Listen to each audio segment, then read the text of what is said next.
19 March 2025 ভোর 3:27 মহাকাশচারী Sunita Williams এবং Barry Butch Wilmore 286 দিন মহাকাশে আটকে থাকার পর সুস্থ শরীরে পৃথিবীতে ফিরলেন। কিন্তু আপনি কি জানেন, মহাকাশচারী লাইকা ফিরে আসতে পারেনি, বরং বলা ভালো তাকে ফিরিয়ে আনার কোনো পরিকল্পনাও ছিল না, কারণ সে ছিল একটি কুকুর। চলুন আজকের এই ভিডিওর মাধ্যমে আপনাদের মহাকাশ অভিযানের অন্যতম হৃদয় বিদারক একটা গল্প বলি, যা শোনার পর আপনি ভাববেন কোনো কিছু পাওয়ার জন্য মানুষ ঠিক কতটা স্বার্থপর হতে পারে। সালটা ছিল 1957। রাশিয়ায় তৈরি মহাকাশযান স্পুটনিক 2 তৈরি করা হলো।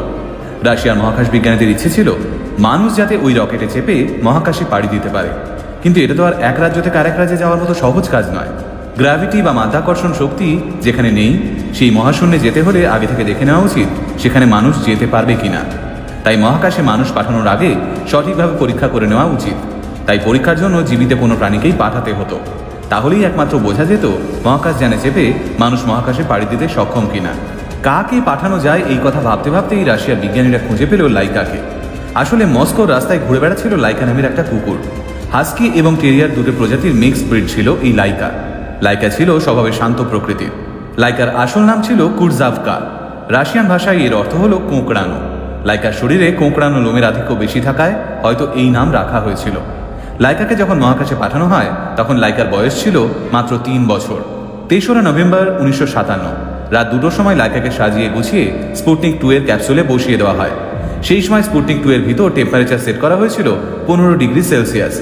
এরপর স্পুটনিক 2 মহাকাশের উদ্দেশ্যে যাত্রা শুরু করে। ওই মহাকাশযানের ক্যাপসুলে লাইকার শুয়ে কিংবা বসে থাকার জন্য পর্যাপ্ত পরিমাণ জায়গা ছিল। এর সাথে খাবার, জল এবং কিছু খাবারও রাখা হয়েছিল লাইকার জন্য। পৃথিবী ছাড়িয়ে মহাকাশে প্রবেশ করার পর মাত্র 7 ঘন্টা বেঁচে ছিল লাইকা। আবার কেউ কেউ বলেন লাইকা 4 দিন বেঁচে ছিল একা। কিন্তু সব থেকে কষ্টের ব্যাপার কি জানেন, লাইকাকে পুনরায় পৃথিবীতে ফিরিয়ে আনার কোনো পরিকল্পনা বিজ্ঞানীদের ছিল না। সুনিতা উইলিয়ামস এবং বুচ উইলমোর হয়তো মানুষ বলেই তাদের পৃথিবীতে ফিরিয়ে আনা হলো, নইলে তাদের অবস্থাও হয়তো লাইকার মতোই হতো। একটা অবুঝ এবং অবলা প্রাণী বুঝতেই পারেনি সে বিজ্ঞানের জন্য বলি হতে চলেছে।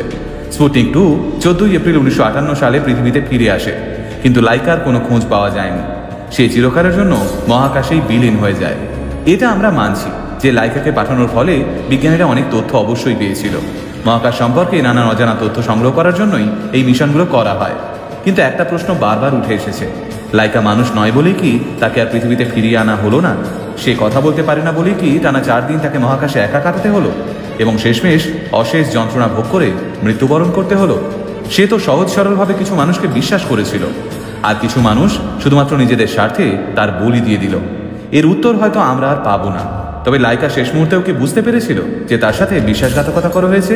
হয়তো না, কারণ কুকুরের জাত তো সহজেই মানুষকে খারাপ ভাবতে পারে না। সে হয়তো ভেবেছে রাস্তা থেকে উঠিয়ে তাকে যারা আশ্রয় দিয়েছিল, কয়েকদিন ভালো মন্দ খাইয়েছিল, তারা কিভাবে তার ক্ষতি করতে পারে। লাইকা মহাকাশ বিজ্ঞানের ইতিহাসে অমর হয়ে থাকবে ঠিকই, কিন্তু লাইকার এই ঘটনা নিয়ে আপনার কি বক্তব্য কমেন্ট বক্সে অবশ্যই জানাবেন।